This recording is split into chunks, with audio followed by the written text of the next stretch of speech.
टूनी चिड़िया अपने बेटे सोनू और पति दीनू के साथ एक जंगल में रहती है। टूनी चिड़िया जहाँ पर रहती है वहाँ पर सालों भर बर्फ़ गिरती रहती है और ठंड के मौसम में तो बर्फ़ गिरने की वजह से हर रास्ता बंद हो जाता है। इतना ज़्यादा ठंड होने की वजह से यहाँ पर पक्षियों को काम नहीं मिलता है। अगर काम मिल भी जाए तो पक्षियों को बहुत दिक्कतों का सामना करना पड़ता है। सर्दियाँ दिन पर दिन बढ़ती जा रही है टूनी, चाहे कितनी भी दिक्कत क्यों ना हो, अब मुझे काम करना ही पड़ेगा। अब कोई रिस्क नहीं ले सकता हूँ मैं। आपकी बात तो सही है, पर जो काम आप अकेले कर रहे हो वो 3 पक्षी मिलकर करते हैं और इतना ज़्यादा काम करने का बोझ उठाओगे तो एक दिन आप कमज़ोर हो जाओगे और सर्दियाँ भी ज़्यादा है। अगर आपको सर्दी लग गई तो फिर खुद को संभालना बहुत ही मुश्किल होगा। उस जंगल में 2 ही पक्षी पैसे वाला है जो पक्षियों को काम देता है, एक नोचू कौवा और दूसरा मोटा तोता। मोटा तोता दयालु और समझदार है। वो एक पक्षी का काम 3 पक्षी से करवाता है और काम को जल्दी से समाप्त कर सारे पक्षी को पैसे दे देता है।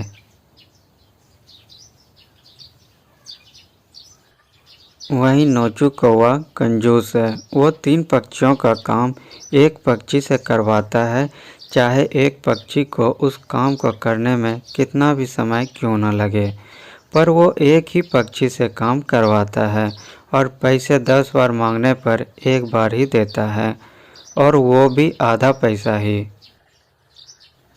काम चाहे कितना भी क्यों ना हो और पैसे देर से क्यों ना दे, परंतु नोचू कौवा के पास ज़्यादा पैसा कमा सकते हैं, इसीलिए मैं नोचू कौवा के पास काम करने जाता हूँ।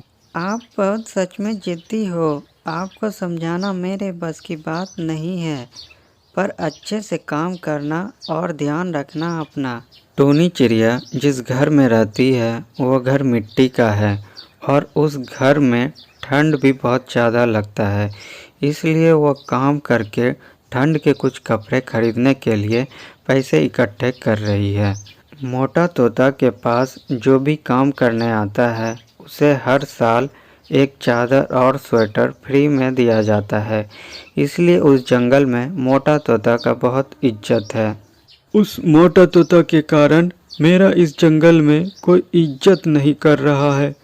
ऐसा क्या खास बात है उसमें जो मेरे पास नहीं है? वो सारे पक्षियों के दुख दर्द को समझते हैं और उसकी मदद भी करते हैं, इसीलिए सारे पक्षी उसकी इज्जत करते हैं। तो बस इतनी सी बात है। इस साल मैं भी तुम्हें एक सुंदर सा स्वेटर दूंगा। इस साल तुम कोई भी स्वेटर मत खरीदना।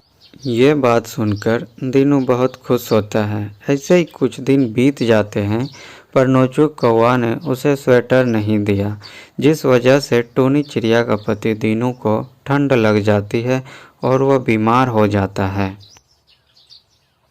माँ, पिताजी को क्या हो गया है? वो ऐसे क्यों कांप रहे हैं? पिताजी को कुछ नहीं हुआ है बेटा, बस उसकी थोड़ी सी तबीयत खराब है। बस वो जल्दी से ठीक हो जाएंगे, तुम चिंता मत करो। ऐसे ही उसकी माँ उसे समझाते हुए कहती है, लेकिन टीनू के पति का तबीयत धीरे धीरे और भी ज़्यादा खराब होती जाती है।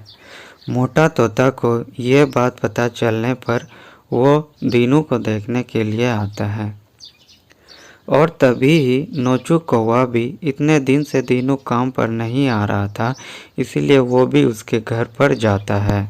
अच्छा, तो तुम बीमार हो दीनू, इसीलिए काम पर नहीं आ रहे हो? मुझे तो कुछ और ही लगा था। वैसे तुम्हारी तबीयत इतनी ज़्यादा खराब कैसे हो गई? वो भी अचानक से।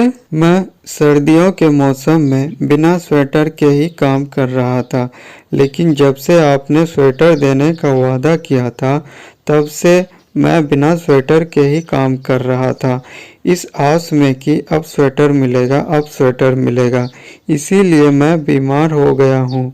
ये बात सुनकर आसपास के जितने भी पक्षी आए थे सभी नोचू कौवे पे गुस्सा करने लगते हैं। जब वादा निभा नहीं सकते हो तो ऐसा वादा क्यों करते हो? तुम्हारे जैसा कंजूस पक्षी मैंने अपनी जिंदगी में कभी नहीं देखा है। फिर दीनू का बेटा बोलता है, सच में आप बहुत गंदे हो अंकल जी, चले जाओ मेरे घर से। ऐसे ही उसका बेटा भी उससे नाराज होकर कहता है। तब नोचू कौवा को समझ में आता है कि अगर किसी को कुछ अपने मन से देना हो तो चुपचाप उसे दे देना चाहिए। झूठे वादे करके उसे कमज़ोर नहीं बनाना चाहिए।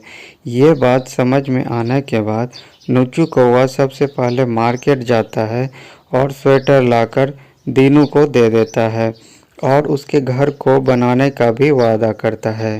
वासीपुर नामक एक जंगल में टोनी चिड़िया अपने 2 बच्चों के साथ रहती थी। उसके दोनों बेटे आलसी थे। एक बेटा चिंकू और दूसरा बेटा मिंकू। चाहे धरती में भूचाल आ जाए या आसमान फट जाए, पर ये दोनों भाई अपना पंख तक नहीं हिलाते थे जब तक कि इन्हें कोई असुविधा न हो।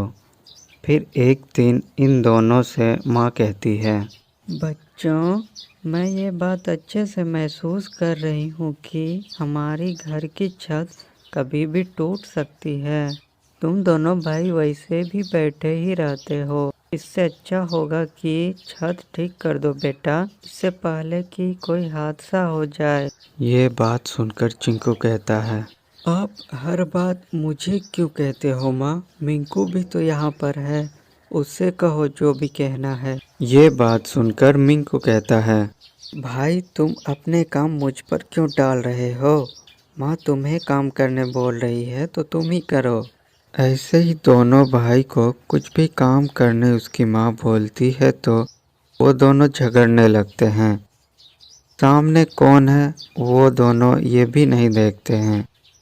इसीलिए टोनी चिड़िया भी जब तक ज़्यादा ज़रूरी ना हो तब तक अपने किसी भी बेटे को कुछ भी करने नहीं बोलती है। और ये छत वाला काम तो बहुत ज़रूरी था। दोनों में से कोई भी अपनी माँ का बात नहीं मानता है। इसीलिए वो छत एक दिन अचानक से टूट जाती है। भगवान की दया से किसी को कोई चोट तो नहीं लगती है, परंतु वो तीनों अचानक से घर को खो देते हैं। इसी तरह दूसरे दिन टोनी अपने बच्चे से कहती है, मैंने कहा था ना तुम दोनों को घर की मरम्मत कर दो, लेकिन तुम दोनों ने मेरी एक बात भी नहीं सुनी। अब उसका परिणाम देखो तुम दोनों। हमारा घर नहीं रहा, अब हम कहाँ पर रहेंगे और कैसे रहेंगे? आसपास जंगल है, इसीलिए बाहर रहने के बारे में सोचना भी मत। यह बात सुन मिंकू कहता है, अगर ये मेरा मदद करता तो मैं छत को जरूर ठीक कर देता माँ।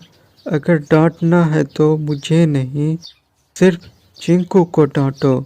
फिर चिंकू कहता है, मैं क्यों तुम्हारी मदद करूं? तुम भी तो मेरी मदद कर सकते थे ना।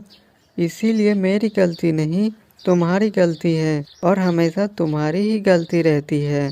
ऐसे ही दोनों भाई फिर से बहस करने में व्यस्त हो जाते हैं और उसकी माँ घर का बचा सामान वो अपने स्टोर रूम में रखने लगती है। ये देखकर उसके दोनों बेटे माँ से पूछने लगते हैं वो ऐसा क्यों कर रही है। तब माँ कहती है, अब से यही हमारा घर होगा जब तक कि तुम दोनों ये घर को ठीक ना कर दो। इसी स्टोर रूम में खाना, इसी स्टोर रूम में सोना और तो और इसी में अब रहना होगा।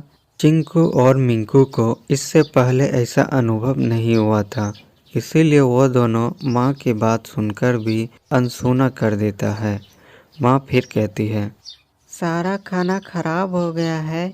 चिंकू तुम बाजार से सामान लेकर आओ और मिंकू तुम जंगल से लकड़ियाँ लेकर आओ। इस बात पर भी दोनों भाई बहस करने लगते हैं। तब उसकी माँ कहती है, जो समझदार है वही उसकी बात मानेगा और जो मूर्ख है वो बहस करेगा। तब दोनों भाई चुपचाप अपने अपने काम पर चले जाते हैं। फिर उसकी माँ सोचती है, ये दोनों कितने गधे हैं, अपने सम्मान की भी परवाह करते हैं, जो झट से अपने अपने काम पर चले गए।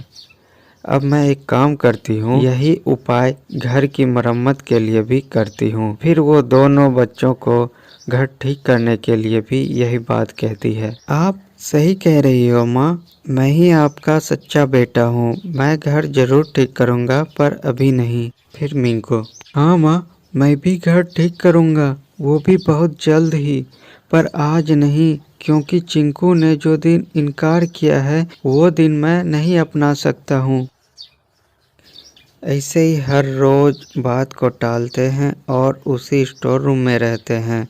वो इस बात को भूल जाते हैं कि वो सब एक स्टोर रूम में रह रहे हैं, लेकिन जंगल के पक्षी ये बात नहीं भूलते हैं। एक दिन टूनी चिड़िया सुबह सुबह जंगल की सैर पे निकलती है। तभी उसका पड़ोसी कौवा और तोता जंगल में मिलता है। कौवा कहता है, सुना है तुम सब एक स्टोर रूम में गुजारा कर रही हो। सच में टूनी जैसी बुरी किस्मत किसी की नहीं हो सकती है। 2 बेटे हैं और दोनों के दोनों कामचोर हैं। फिर तोता कहता है, अगर मेरे बच्चे ऐसे होते तो मैं उसे कब का घर से बाहर निकाल देता। छी छी, इनसे क्या बात कर रहे हो, चलो यहाँ से। ऐसे ही टूनी चिड़िया को जंगल के पक्षी बुरी तरह से बेइज्जत करके वहाँ से भगा देता है। फिर जैसे ही दोनों बेटे को इस बात का पता चलता है तो दोनों घर की मरम्मत के काम में लग जाते हैं। उसकी माँ को ये बात समझ नहीं आती है कि उसके बेटे अचानक से क्यों बदल गए हैं, लेकिन उसके दोनों बेटे को काम करता देख वह खुश हो जाती है। तो दोस्तों, ऐसे ही नए और मज़ेदार वीडियो देखने के लिए चैनल को सब्सक्राइब जरूर करें।